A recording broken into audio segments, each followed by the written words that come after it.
Endi navbatdagi istiftoh duomiz, bu ham namozga Allohu akbar deb quloq qoqqanimizdan keyin birdan o'qilinadigan, sirli o'qilinadigan duolardan navbatdagisi eng mashhur va oson, qisqa Subhanakallohumma va bihamdik va tabarakasmuk va ta'ala jadduk va la ilaha g'oyruk.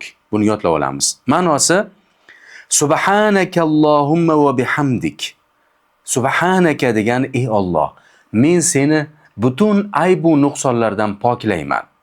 Va bihamdik, senga hamd aytishlik bilan, seni maqtashlik bilan, seni butun komil sifatlaring bilan maqtash bilan seni butun aybu nuqsondan poklayman degani. Birinchisi tasbih kelyapti. Allohni butun aybu nuqsonlardan poklab va undan keyin maqtash. Chunki at-tahliyatu muqaddamatun ala tahliya. Bu nima degani? Yomon narsalardan poklanish birinchi va ikkinchi esa yaxshi narsalar bilan ziynatlanish. Va tabarakasmuk.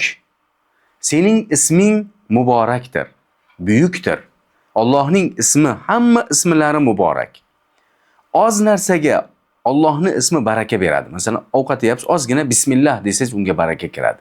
Bismillah desangiz shayton qochadi. Bismillah bilan hamma narsa barakaga to'ladi. Allohning ismi muborakdir. Va ta'ala jadduk. Jadduka ya'ni azomatuk degan. Buyukliging oliydir.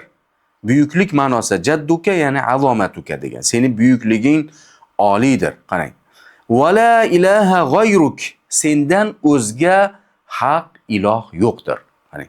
Birinchi Allohni poklaymiz va uni butun Alloh taoloning komil sifatlari bilan sifatlab maqtaymiz.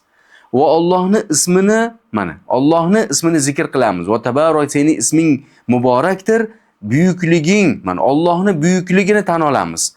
Buyukliging oliydir va sendan o'zga iloh yo'qdir deb ana namozga kirishamiz.